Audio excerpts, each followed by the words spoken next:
Hóspedes do Tempo, do YouTube para o mundo ver. Um passeio no Fusca Azul, com sol de Copacabana nos guiar. E aí, galera, estamos aqui em mais um episódio do nosso canal Hóspedes do Tempo e, como sempre, com conteúdo que você vai amar e você vai aprender muita coisa. Eu também vou aprender, porque realmente sobre esse conteúdo eu tenho muita curiosidade e pouco conhecimento. Então, para vocês ajudarem o canal, façam inscrição, compartilhem esse episódio, assistam os outros episódios e se você também tem um projeto, tem um trabalho interessante, tem vontade de falar sobre ele, de apresentá-lo, de mostrar como ele é relevante, mandem um e-mail, mandem um e-mail para o nosso endereço que vai aparecer na tela, tá? E escrevam lá pra gente o que você faz, por que você tem vontade de mostrar o seu trabalho, você gostaria de ser entrevistado, e assim você vai poder ficar aqui sentado, conversando com a gente. Sem mais demorar, sem mais delongas, eu vou apresentar Ivana Grez, que vai falar sobre um assunto muito interessante, que é a animação. Muita gente não sabe, eu também não sei muito sobre animação. Ela vai falar sobre... Eu sei! A Ronaldo sabe. Ela é professora nessa matéria. E vamos então falar com ela, apresentando então a Ivana. Muito obrigada por você ter vindo conversar com a gente, trazer pra gente essas informações, esse conhecimento, que na verdade a maior parte da população não conhece mesmo, não tem noção. E aí você vai trazer peculiaridades pra gente, novidades, tá? Muito obrigada por ter aceito o convite, ok? Tá bom. Tá? Obrigada. Eu que agradeço, né, o convite do meu amigo, né, o Ronaldo. Fiquei assim, muito honrada, falei, nossa, mas quem sou eu, né, na animação? No momento eu já não estou mais dando aula, né, eu já saí, não estou dando aula. Acabei de terminar o doutorado, foi em outra área, foi na área de filosofia. Também maravilhoso. Então fiquei muito tempo envolvida assim, com os meus estudos de doutorado, mas já estou nativa em casa fazendo animação experimental. Só curiosidade, filosofia, você fez uma tese sobre o quê? Foi sobre cinema. Sobre cinema. Cinema de campos de concentração, que mostram imagens de arquivos de campos de concentração nazista. Sério? Foi um negócio super sério, porque assim, todo mundo perguntava, né, mas você vai escrever de animação, cinema de animação, né? Eu falei assim, não, gente, está longe disso, mas tem algumas coisas assim, eu cito algumas coisas de animação, porque a animação não é só para criança, né, que aí muita gente pensa, assim, não, é só para criança, é só coisa alegre, é só para entretenimento. E não é só isso, né? A animação é uma coisa muito profunda agora na animação. Pois é, e faz a gente pensar, é para isso, né? A minha defesa era muito essa questão assim, o cinema é também um instrumento para fazer a gente refletir sobre a vida. Para problematizar a situação. Um pouco isso. Tem relação. Eu pensava assim, não aguento mais assim, as coisas muito superficiais, né? Cinema não é só entretenimento, animação não é só entretenimento, então eu queria mesmo, e acabei misturando, né, assim, o tema foi um pouco forte, assim, para mim também. Acho que para todo mundo. Mas eu me envolvi demais, sabe, muito pessoalmente. Você usava você usa as imagens. Eu trabalhei com as imagens, sim. Das situações. Na verdade, não, eu estudei sobre as imagens de arquivo que são usadas em alguns filmes, né? Eu escolhi 4 filmes, em alguns filmes. Pode lembrar devagar. Não, eu vou te falar. Noite Neblina, Shoah, O Filho de Saul e Zona de Interesse. São 2 ficções e 2 documentários, bastante. Eu também não sabia conversar muito, não. Comecei pensando assim, não, vou ver o que tem aqui, porque o doutorado é muito assim, você não entra sabendo o que você vai fazer, né? Você vai descobrindo as coisas. Você vai vendo, e no final eu vi que tinha muita coisa em comum. Vamos falar da Ivana novinha, que era uma criança, e aí de repente tinha alguns desejos. Tá. Vamos lá. Ih, vai ser longo, hein? Porque de criança até o... Não, vamos lá. Qual foi o primeiro momento que você pensou? Então, sobre animação, eu não achava que seria possível. Quando criança, assim, eu nem pensava em animação, não. Eu assistia animação achando que era uma coisa... Era impossível, assistir, sim, Ana Barbera, Tom e Jerry, tudo, né? Mas eu já gostava de desenhar desde muito pequenininha, assim, com 5 anos eu já escutava todo mundo na família dizendo, nossa, vai ser uma desenhista, nossa, já tinha essa coisa do desenho. Tanto é que eu fui fazer depois Belas Artes. Né? Com 13 anos eu já comecei a fazer cursos de pintura. Né? Então, assim, o que eu queria mesmo era ser pintora. É o que eu sempre falei desde os 5 anos. Eu vou ser pintora, eu não falava artista plástica, né? Porque a gente também não falava isso nos anos 70, né? A gente não falava. Eu vou ser pintora. É claro, né? Muita gente brincava, né? Ah, pintora de parede, né? Sempre tem que falar isso. Tinha essa coisa. Mas assim, não, vou fazer Belas Artes. Só que também não fiz pintura, né? Eu fiz comunicação visual. Também porque eu ouvia muitas pessoas falando, vai ser pintora, vai viver de quê? Tem essa vai passar fome. Comunicação visual, pelo menos você tem a propaganda, né? Vai trabalhar na área de publicidade e é mais aberto. E de certa forma é mais aberto. E eu acabei escutando com 18 anos, né? Você fica assim, você não sabe. As pessoas devem estar certas, né? Então vou fazer comunicação visual. Lá dentro ainda tive muitas dúvidas, assim. Eu gostei muito de gravura e de pintura, né? Dos cursos dentro de Belas Artes, né? Porque é um outro mundo com um outro tempo lá dentro, né? Daquele prédio lá da EBA. Eu fiz aqui no Fundão, né? A UFRJ, isso nos anos 80. E adorava lá, né? Tanto é que eu fiquei 6 anos na faculdade. Fazei 4, eu fiquei 6. Não queria sair, né? Porque trabalhei no estúdio do Ziraldo, foi um dos primeiros lugares, foi na Zapping. Né? Fiquei lá uns 6 meses. Aí depois o Ziraldo me chamou para trabalhar com ele na casa dele, que tinha um estúdio. Aí eu ficava lá finalizando, né? Pintando aquarelas, principalmente, porque eu acabei gostando muito de aquarela. Mas na faculdade eu conheci um professor que mudou muito a minha cabeça, assim, com relação à pintura e tal, que foi o Rui de Oliveira. Um ilustrador de livros infantis e infanto-juvenis, né? Rui de Oliveira? Também da UERJ. A UERJ, a gente lembra lá. Mas ele dava aula na UFRJ, mas ele, eu não sei se ele deu aula na UERJ, ele tinha um estúdio. Isso, ele era professor da UERJ e também, tinha um estúdio que era aquele olhinho. Tinha um estúdio lá de animação, inclusive, né? Eu não cheguei a frequentar lá, mas eu trabalhei com o Rui bem no iniciozinho, quando ele tinha ainda um estúdio que era lá no subúrbio, era longe e tal, e eu fui para lá para trabalhar no Cristo Procurado. Acho que foi o primeiro filme. Consegui lembrar, eu falei para você assim, eu vim sem planejar, assim que é bom, mas a linha do tempo, né, parece que ela vai se configurando, assim, agora eu fui lembrando, como é que foi mesmo, eu não estava lembrando. Quando que eu pensei na animação? Tinha uma matéria de animação na faculdade, mas era assim, meio maldado, sabe? Não sei se eu podia falar isso, né? Fala. Mas assim, o professor não estava, eu nem me lembro quem era o professor, mas não chegava a ensinar muito. Eu aprendi mesmo quando eu fui trabalhar com o Rui. Ainda era estágio na época até. Mas eu acabei ficando 2 anos lá no estúdio dele, fazendo o Cristo Procurado. E ainda era de uma forma analógica, né? Porque isso foi em 88, 87, 88, assim, esses 2 anos. Ou 88, 89, por aí, não sei. 87, 89, acho que ele terminou o filme. E me chamou para ir com ele lá para São Paulo para filmar. A gente foi mesmo dentro de um estúdio, numa truca, que ninguém mais usa, eu acho. Será que ainda existe truca? Existe. Só que ninguém usa. Ninguém usa, O que é uma né? truca?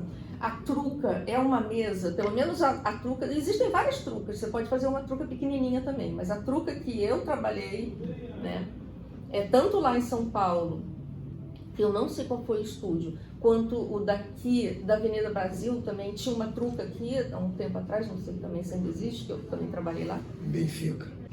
Era a antiga Funarte, né? Exato. Antiga Funarte, tem um outro nome agora. Não sei, Ancine. CTAV. É CTAV, que é da Ancine, que é da que Ancine. pertence à Ancine. Então, eu trabalhei um tempo lá quando era Funarte, a gente chamava de Funarte ainda. Mas voltando aqui para a Truca, né? Você quer saber? A Truca que tinha lá e a que tinha lá em São Paulo. Era uma mesa bem grande, com um aparato, assim, com uma filmadora em cima, com filme dentro dessa filmadora. Podia ser 35mm ou 16mm. Poderia também colocar uma câmera 8mm, mas o que a gente trabalhou foi 35mm, virado para baixo, e a gente coloca o papel numa régua com 3 furos, né, que é a régua profissional, o papel que já está furado também, com os desenhos, e tira. Na época a gente... Você usou acetato? Na época a gente usou acetato. Quer dizer, no filme do Rui, né? Era assim, era um cenário, você botava o cenário, tinha uma régua aqui, tinha uma régua embaixo também, aí você podia colocar o acetato embaixo e o cenário na régua de cima. E poderia andar também, tinha uma alavanca, né? Você rodava assim, e a régua andava, porque o cenário estava andando. O cenário andava, a câmera está aqui parada. Sei. E você troca o desenho. Vai passando de né? E tira, e batia assim, tinha um botãozinho para poder bater o fotograma. Aí batia 2 vezes. Interessante, né? Agora você faz lá no digital, você coloca, né? Ideia, como fazer 2 frames, 3 frames, você coloca quantos frames quiser, que seriam o clique do fotograma. É a mesma coisa. Você coloca um frame, seria um clique do fotograma. Coloca 2 frames. Na verdade, o frame é o tempo. É o tempo que você quer que fique aparecendo. Então vai ser um fotograma, outro fotograma. Mais ou menos assim. Na verdade, o pensamento analógico ajuda a você também pensar e criar e poetizar no digital. Sim. O digital, ele não vai te atrapalhar também, porque você pode, a mesma poética que você usa no analógico, você vai usar no digital, só que com outras ferramentas. Mas você pensar o digital te ajuda nessa ferramenta, né? Pensar no analógico te ajuda nessa ferramenta do digital. É um caminho, né? As coisas começam. É legal você pensar. Então pensar assim, esquece tudo isso, professora. Você, não precisa esquecer, vamos pensar nisso. Acho até que nem deve esquecer. Lógico, não. E eu acho que mesmo assim, os jovens que estão aprendendo direto no digital, que também não tem problema. Não tem esse... Mas também sabia, esse preconceito. Né, Mas você mostrar como até como é feito a fotografia também. E os alunos ficam maravilhados, né? Quando eles entram no laboratório. Mas é de gostoso fotografia. Para E revelar. coloca para revelar. E eles ficam assim, nossa! Caramba, né? Nossa, apareceu. Eu me lembro que eu levava na sala também, eu adorava ver essa reação dos alunos. Eu levava na sala uma câmera escura, pequenininha, né? Era uma caixinha assim que eu fiz. Podia ser maior também, mas eu fiz uma pequenininha. Eu mesmo fiz, né? Com madeira. Eu pintei de preto, né? Comprei madeira e tal, fiz a caixinha e comprei uma lupa baratinha assim no camelô, então botei a lupa e coloquei um papel vegetal do outro lado. Aí eram 2 caixinhas, uma dentro da outra, né? Aí eu colocava assim, com a luz, né, para os alunos olharem ali na telinha. Aí aparecia tudo de cabeça para baixo, né, o que estava na frente. Que é a câmera escura mesmo, que é como funciona o nosso olho também, né? E como funciona a máquina fotográfica. O que me motivou a pensar assim, de que vale eu fazer esse meu trabalho com cinema, se eu não posso fazer nada pela sociedade, ou pelo Brasil, ou politicamente, assim, de que forma entra na política isso que eu faço como uma poética, como um modo de expressão artística, mas de que forma o cinema, então eu comecei com essa pergunta, né, de que forma o cinema pode ser um instrumento para mudar a percepção das pessoas, para transformar, e para servir como estímulo de reflexão da sociedade, porque não é só refletir também sobre a sociedade, mas agir de alguma forma, que é o que a teoria crítica faz, né, na filosofia. E é você você pode criar, então a arte pode servir para isso, né? No final eu já estava perguntando, para que serve a arte? Já era assim, uma pergunta, né? E a grande pergunta. O que é a arte, então para que serve a arte? Para que serve a arte? E não tem resposta. Não, e justamente, exatamente. Né? E justamente assim, nesse momento assim, de ascensão da extrema-direita, foi o que muito me motivou, né? Imaginei isso. De ver, não só no Brasil, falando do Brasil, mas falando assim, no mundo todo, né? Na Europa, no Trump, nos Estados Unidos e tal, assim, como que isso aconteceu? Se a gente tem tantos instrumentos, né? Como a arte é um deles, né? Tem a literatura, né, também, dentro da arte e tal, mas literatura eu não sei fazer. Então, o que eu sei fazer? Eu sei fazer cinema. Né? O que você tirou do Animamundi? Nossa, Animamundi foi para mim uma escola, né? Como se eu tivesse feito uma pós-graduação em animação. Assim. Não só o Animamundi, mas que o pessoal que organizou o Animamundi, a Ida, o César, né? A Ida Queiroz e César Coelho, lembrei, né, os nomes. A Ida Queiroz, César Coelho, Leia Zaguri, não sabia o sobrenome dela. E o Marcos. E o Marcos, né? O Marcos Magalhães. Os 4 que começaram, que organizaram o Animamundi.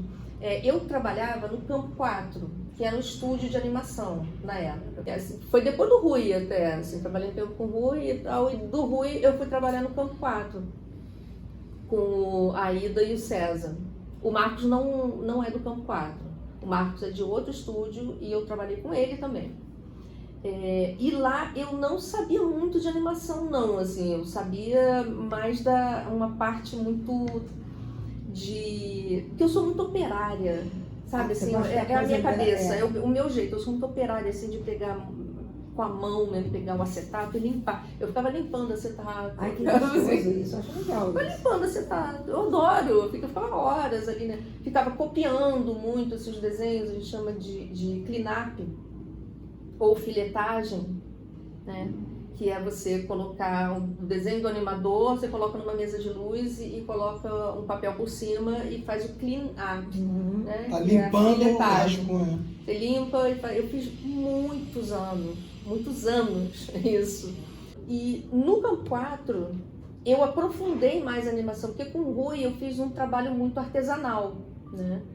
E no Campo 4 eu fui aprofundando, eu fui fazendo in-betweener, né? Que é in-betweener é o intervalador, né? Intermediador. Tem várias palavras para isso também. Eu sei assim que os animadores de São Paulo usam intervalos, então eles falam intervalador. E no Rio, pelo menos no Campo 4, a gente é colonizado, não sei, a gente falava in-betweener. O in-betweener, eu nem não falo inglês, né? Mas tô lá. De between. De between. Você faz a animação entre as animações. Um quadro-chave e outro. Você pega os desenhos chaves e o César fazia, então os desenhos chaves, então a Ida fazia e davam para mim, botavam na minha mesa de luz e eu ia fazendo. Comecei assim com coisas bem simplesinhas, né? Bolinha quicando, né? Você faz o desenho da bolinha quicando. Aí depois eu passei já, né, para caminhada e coisas mais complexas e fui aprendendo a animar de verdade, né? Isso depois de já tá na área da animação há uns 5 anos, eu acho. Eu não sei, teria que ver também ao certo, né? Por aí. E aí o Marcos me dava mais liberdade um pouco, sabe? Ele me chamou para fazer um filme chamado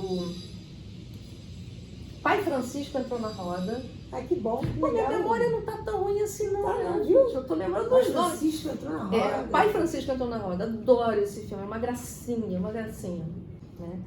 E o Pai Francisco Entrou na Roda, o Marcos me chamou para ser diretora de arte, assim, então... E eu fiz algumas animações, né? Ele não me dava nem, né, os intervalos, para fazer intervalo não, me dava parte de animação e para colorir também, e eu fazia também arte finalista, a gente fazia tudo, na verdade. Eu era diretora de arte de mim mesmo, né? Porque eu era diretora de arte, que eu escolhia as cores, o material e tal, e também coloria. E tinha mais uma pessoa colorindo também, e o Marcos, foi quando eu fui trabalhar no CTAV, que era o espaço que o Marcos tinha lá.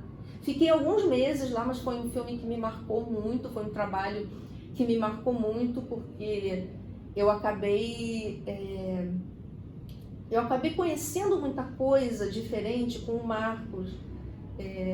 foi uma escola para mim também. Quando eu digo que o Animamundi foi uma pós-graduação assim, em animação, é porque eu já estava estudando como uma escola ali com o Marcos, com a Ida e com o César, né?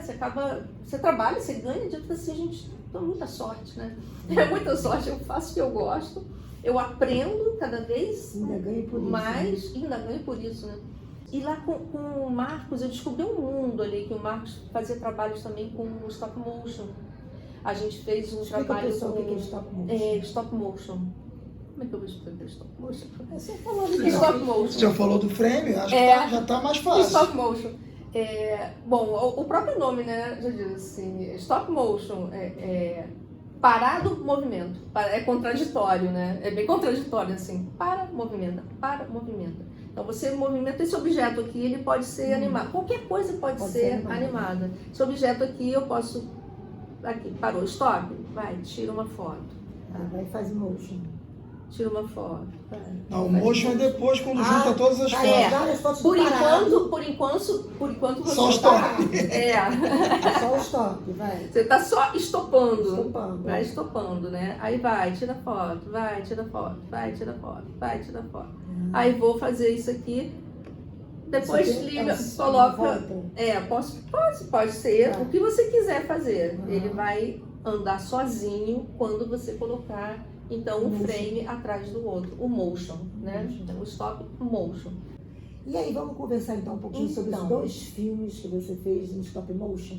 Junto com outras pessoas, né? Isso, coletivo, foi coletivo e galera independente também, assim. Você quer falar o nome dessas pessoas? Eu não lembro. Não lembro. Só sei do Ronaldo. O Ronaldo tinha que estar envolvido. Eu não lembro, eu realmente não... Vamos lá, Clementino Júnior. Clementino. Ronaldão. Não, esse você tá falando de qual? De 7 Capitais. 7 Capitais. Ronaldão, Clementino.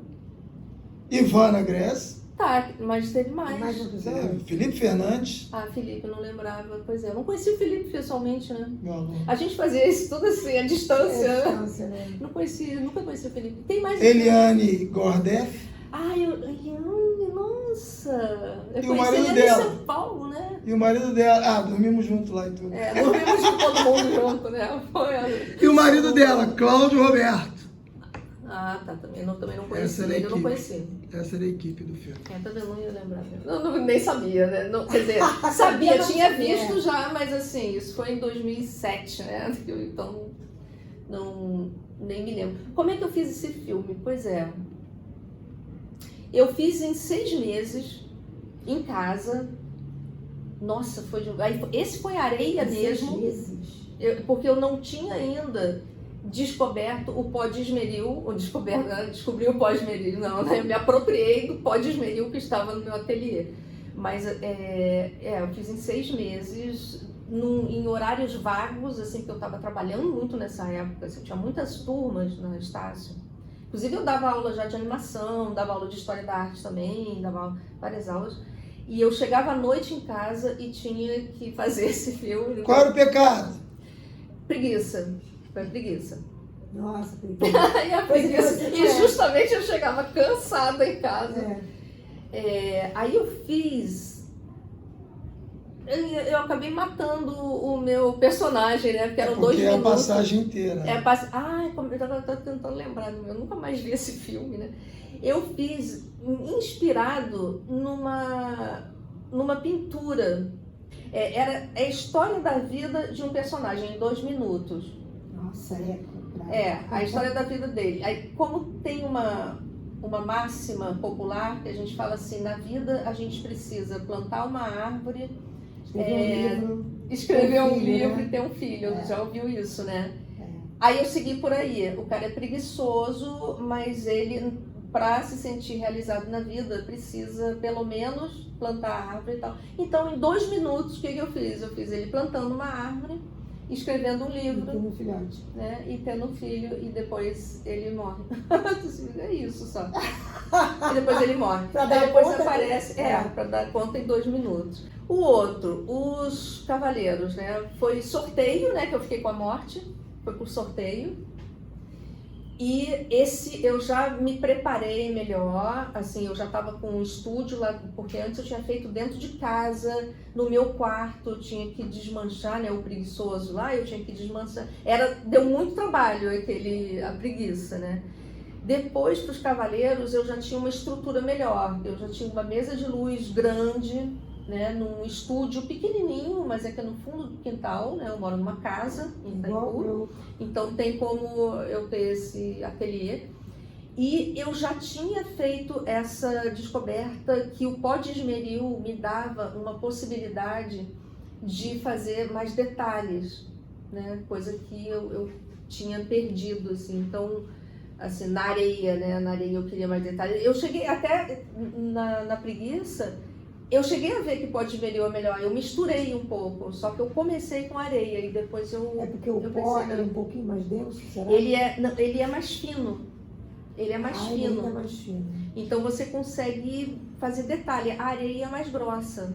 Né? Nossa, ele é mais fino ainda. Ele é muito fininho. Usa máscara e tal? O 120, o ideal é fazer com máscara e com luva. Né? Mas eu não estava usando luva, não. Eu botava máscara assim.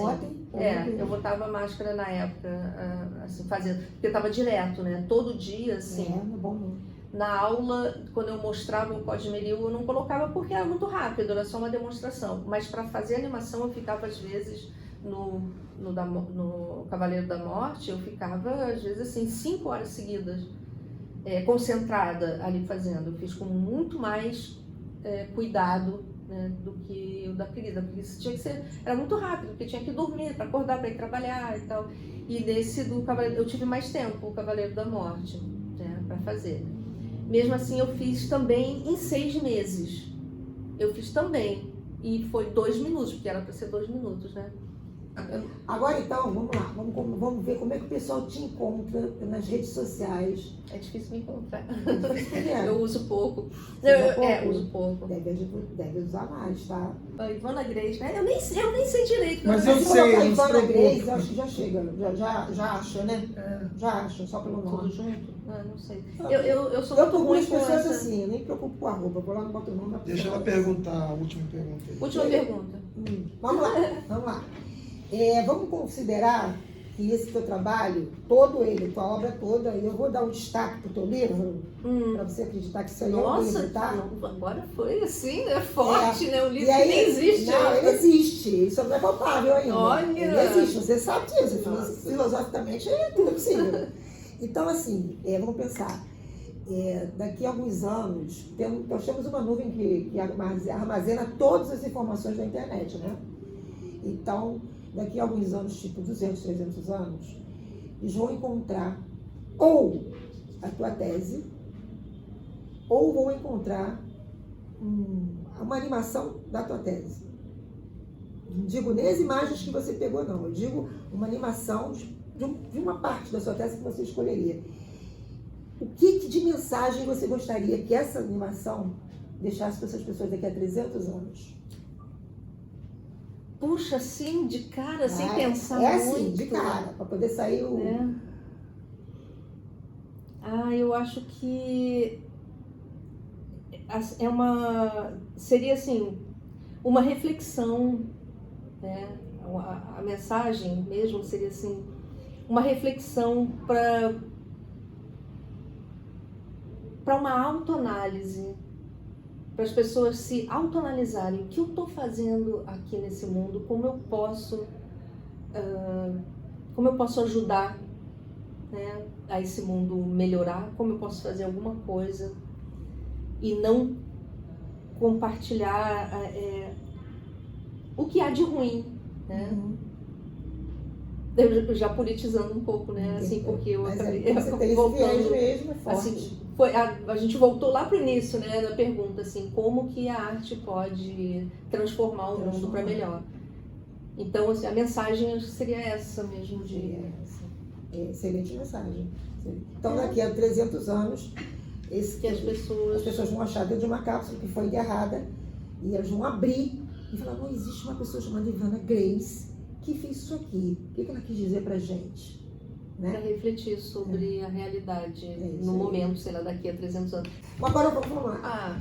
Eu estou vendo que você é uma pessoa que mostrou sua paixão pelo que você faz, e a sua paixão está cheia de interesse e de curiosidade e de ousadia sobre a essência mesmo. Então, não só da arte, mas como do ser humano que produz a arte. Então, eu queria saber de você, quem é você sem ser o que você faz? Quem é você? Nossa, mas isso aí eu não sei responder. Sabe sim, vai lá. Tem que falar com a minha analista antes. Não. Então você sabe. Eu tenho muita dificuldade de me autodefinir. Assim, não consigo. Eu acho que talvez eu seja uma pessoa sensível demais, às vezes até para os dias de hoje, né? Por isso esse tema que eu escolhi assim, para estudar nos últimos meses foi fundamental para mim, para eu saber assim, por que eu estou vivendo. É isso.